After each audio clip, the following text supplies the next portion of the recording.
Hello plant friends, my name is Victoria and you're watching Plantastics. If you're interested in learning how I grow and get my Miltoniopsis orchids to bloom, continue watching. Roll the intro.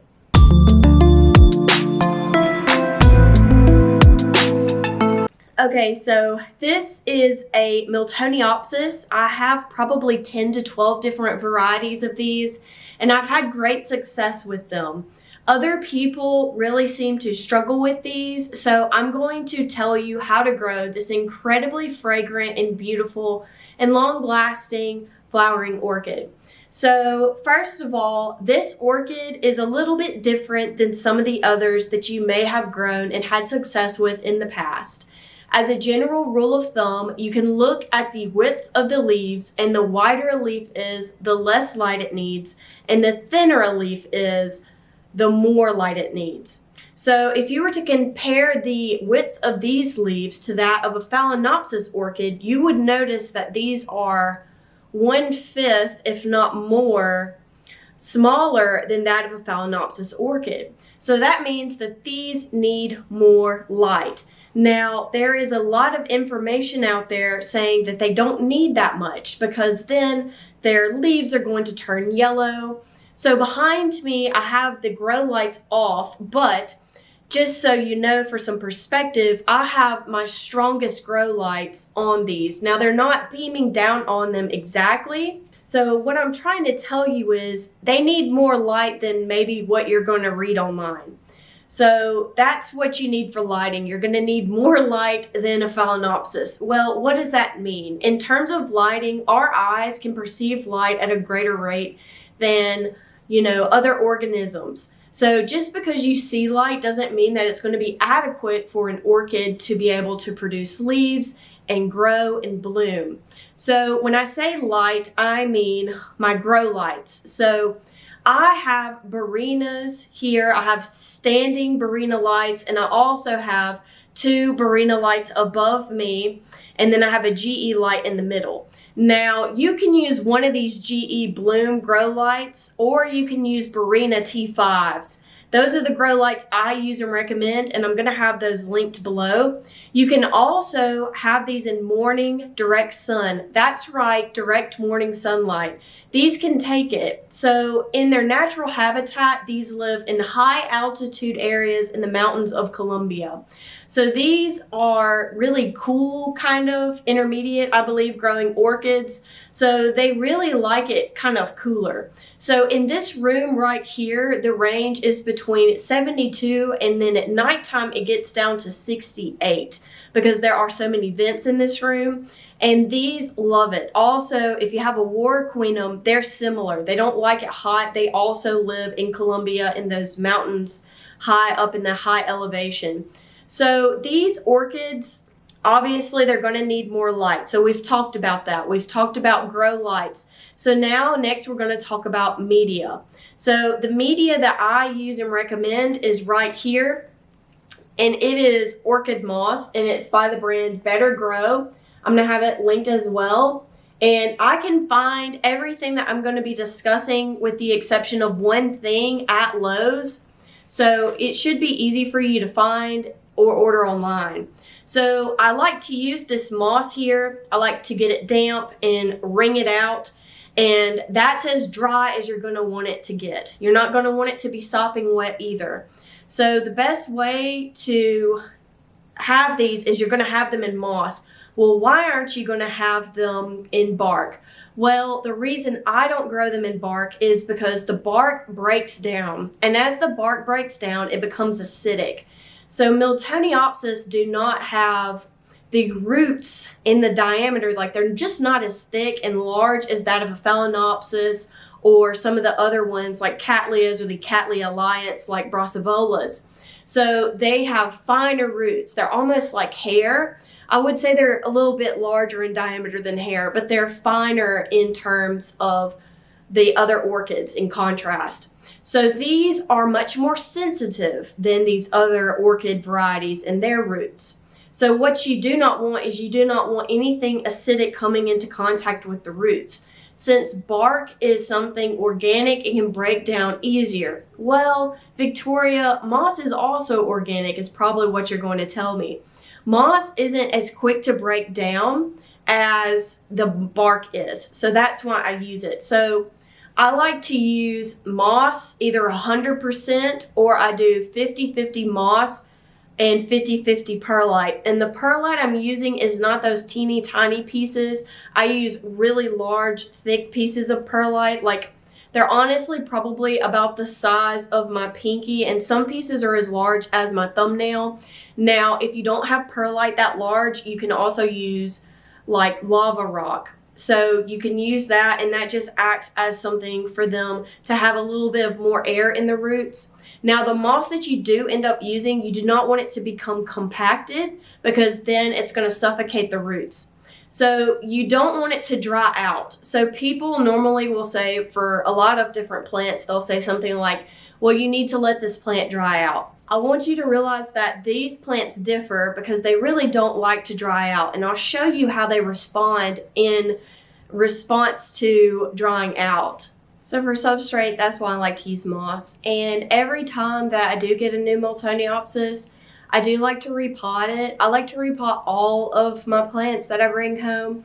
And that is just because I know what works for me. And normally they've been in this media for so long that there's no nutrients, or maybe it's biodegrading. It's basically to a state that it's just not serving them anymore. So that's why I go ahead and replace it. So after I have them in my care, I repot the sphagnum moss again, and I do that after they finish blooming. So here we have 2 different spikes on this orchid, and then behind me I have 2, 3, I think 3 on this other one. So I'll wait until those spikes die off, so probably a month from now. You can see that this one got a little too hot. Our air conditioner went out for 5 days, and this unfortunately is what happened. So unlike the Phalaenopsis orchids, you don't suffer bloom drop, but you do have this little crisping on the outer edges. So that's what happened there. And what I do with that old moss is I kind of just like put it out in my flower pots, because I do have a garden outside, so it doesn't completely go to waste. And from there, they just, they continuously go through that cycle.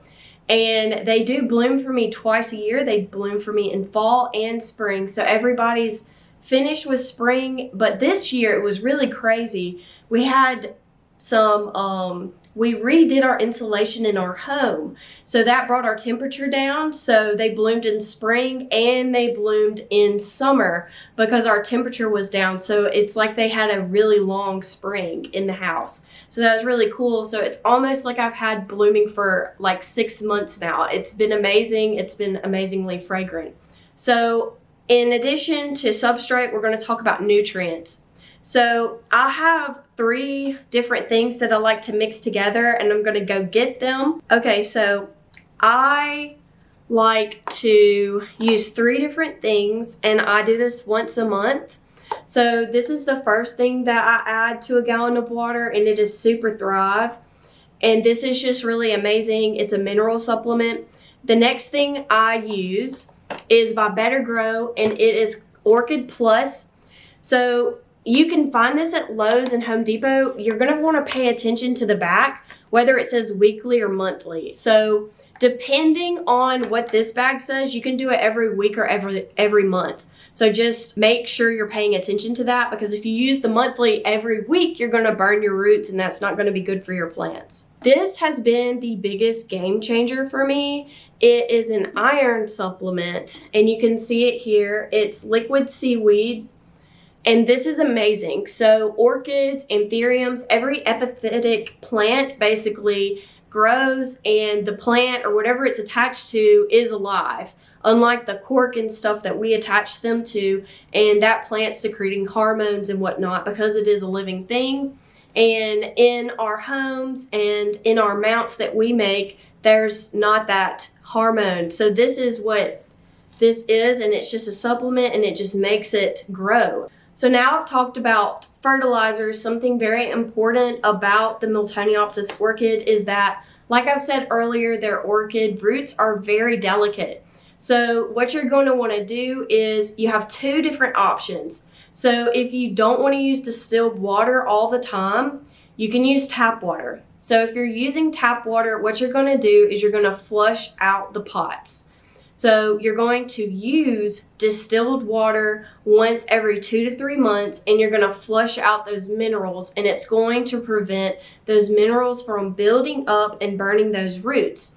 Now, if you're not using tap water for every watering and you're using distilled water, you don't have to do that step because you're not going to have as many minerals built up. You will have some, but you might be able to get away with doing it every 6 months or maybe once a year or maybe not at all. It just really depends on how hard your water is and how much fertilizer and what fertilizer you're using. So that's what I do. I honestly haven't had any problems burning the roots because I do kind of stick to the label. So that's just something to look out for, and it's something good to kind of just keep in mind whenever you're fertilizing and whenever you're watering. So last but not least, we're going to talk about when to recognize spikes. So I have several different plants that are putting out spikes behind me, and I'm going to show you what they look like so you can identify them because they are a little bit different than Phalaenopsis orchids. Okay, so you're going to see right here, if you can see that right there, that is the start of a spike. So when they're super small like that, you're not going to want to touch them. I'm very hesitant to even pick them up when they're that delicate. This one is really pretty, and it is Gladys Fumico Yakayama Maui Passion. And this one's just like really pretty and really cute. So this one just finished blooming and it's about to start blooming again for me. So I'm going to put that one back and show you what one looks like further along. Okay, so here's another one. So you can see these roots are moist. This is a perfect example of how moist they need to be. You can kind of tell they're like white. So here's one that's further along. You can see, so we're probably going to have flowers on this within the next 2 weeks.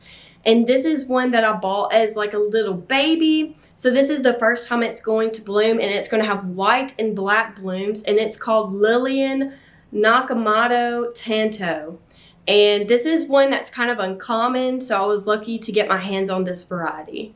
Okay, so this one was damaged, unfortunately, by the air going out. But you can see that these are going to probably open sometime next week because they are starting to open now.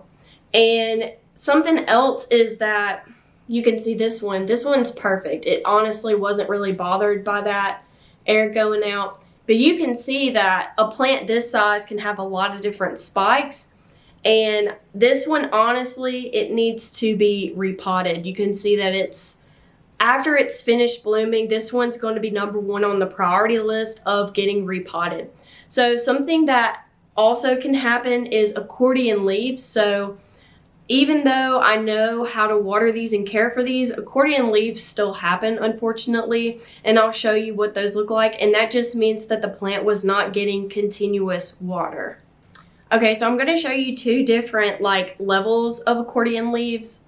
So I have 2 different plants here. I have White Light, and I also have Faded Memories. So White Light has very minimal accordion leaves. And you can see them on the leaf tips. See that there? It looks like a crinkle fry. See that right there? It's crinkly. So right as these leaves were starting to form, it just unfortunately was not getting adequate water. So this isn't super severe. Unfortunately, the accordion leaves will not go away. You just wait and it'll send out new growth, and the new growth, if you water it correctly, it won't have that, but the accordion leaves will not go away. But you can see it's really not too noticeable if you have a few leaves that look like this, especially whenever you grow it for long enough and it gets like this. These grow incredibly quickly. These are not like a Phalaenopsis. These grow tons and tons of leaves. So you can kind of if you have some accordion leaves, you can kind of just let the new growth kind of cover it up. Okay, here's one that went longer without like sufficient moisture. This entire leaf here is crinkly. Now you can see it it's almost like it's measuring time, because you can see entire leaves on some people's orchids that are crinkly. Here it was just this one leaf that was forming, so that's why it's crinkly. And something else you can look out for. So the number one killer for these, honestly, in my experience, is dehydration. So a lot of people fear overwatering orchids. Well, these like moisture. I think these would be really great in a wicking pot if you are someone who overwaters. So these, honestly, I got one, I think it was my second one. It was white light, because I repurchased another white light because I liked it so much. I'm gonna wait until it finishes blooming and then I'm gonna move it over. Well, it unfortunately didn't last. And if I had known this one trick I'm fixing to show you, I wouldn't have been able to know that.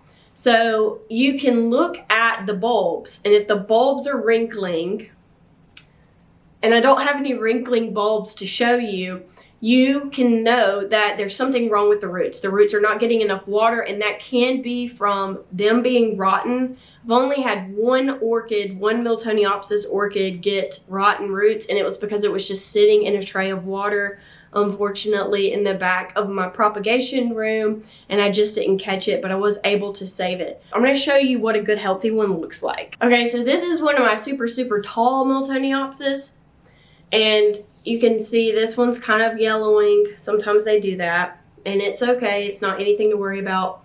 And this one, honestly, I really need to repot it. You can see just roots everywhere. And it did just finish blooming. This is the most fragrant one. It is Miltoniopsis Ethel. But yeah, so this right here is the bulb, if you can call it that. And it's kind of hard to see, but there are no wrinkles there. See how nice and thick that is? That's what you want them to look like. They're just nice and plump. And if you start to see wrinkles, that is distress. So I just placed an order, and by just placed, I mean, it was probably like a month ago, and all 3 Miltoniopsis orchids that came from the seller, all of the bulbs were just completely dried up. And I was like, you know what? I can work with this. But if I was someone new, I wouldn't probably know what to do. I would probably just try to water them. But if you do have them in bark and they do look super wrinkly, you can just kind of take them out and put them in moss and just water them accordingly, and everything should be a-okay. Thank you so much for watching. Be sure to like this video if you liked it. And if you like a certain plant behind me, be sure to comment that. And if you'd like to see more videos like this, be sure to subscribe, and I'll be seeing you next time. Goodbye.